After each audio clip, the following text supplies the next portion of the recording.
now are made in USA, and the governments are completely cool with it. How are they completely... We don't want him! Listen to the people. We don't want him! مش عايزينك كل المصريين كارهينك. Please, we need your support, American citizens. We need your support. And your channel, we hate your Mubarak. channel TV. Mubarak must go to hell. We need another one. Mubarak destroy our country. 30 years he destroyed our country. I'm talking to the American nation, I'm talking to the American people, that you have been betrayed by the system and by the politicians, whatever Obama, whatever Clinton, whatever Bush, whatever anyone, they have telling us and they are telling you that they are supporting the democracy and the freedom. They don't do that. They only supporting the advantages in Middle East. Mubarak is a dictator here, and they are supporting a dictator here. We are running out of food, and we are running out of medicine and education. Everything is going to be. Please stop supporting dictators. Thank you. The game is over. Get the out. What the hell do you want? To rule Egypt over our body or dead body? That's up.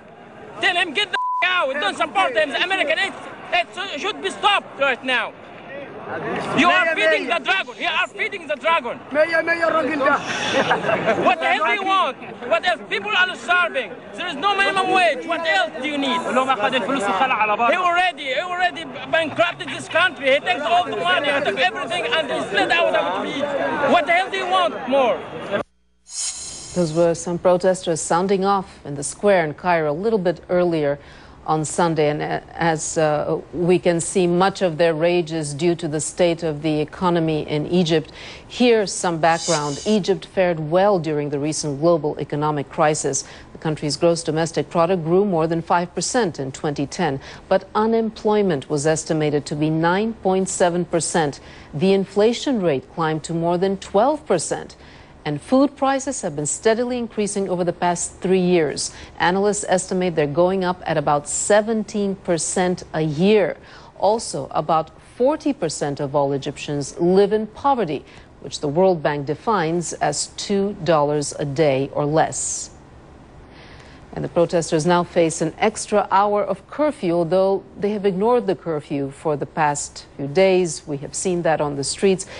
The new hours for the curfew will now run from 3 p.m. until 8 a.m. local time. The curfew used to start at 4 p.m. till 8 a.m. local time.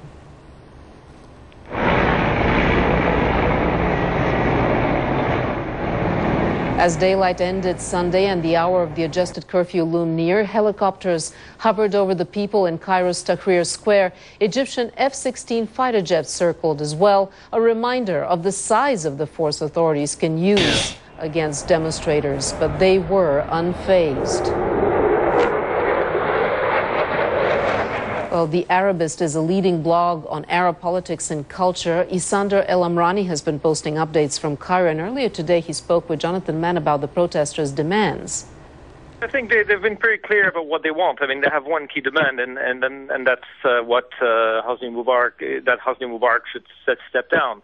And then, there's a few other secondary demands that they want a transitional government, they want constitution. They don't need leaders to tell them what to do. They will need some figurehead people. Mohammed al-Badr is one of several possible figureheads to, and if the opposition groups have agreed that he should be the one, then he could represent them. But, the key demand here is about President Mubarak stepping down. Let me ask you about that. You say, and you're right, the demand is very clear, but Hosni Mubarak is not a gentle man. He has weathered uprisings, he's weathered protests before. If the protesters simply keep doing what they're doing, gathering in main squares, burning a few buildings, showing their anger, is that enough to make a man like Hosni Mubarak give up office? Well, I think that the protesters are calculating, what I'm hearing out of, I was among them earlier today, and what everyone is telling me is that he has to go. Whoever succeeds him, if it's Omar Suleiman, if it's the Prime Minister, if someone takes charge, we will deal with that, and then we'll address those other issues about the transition.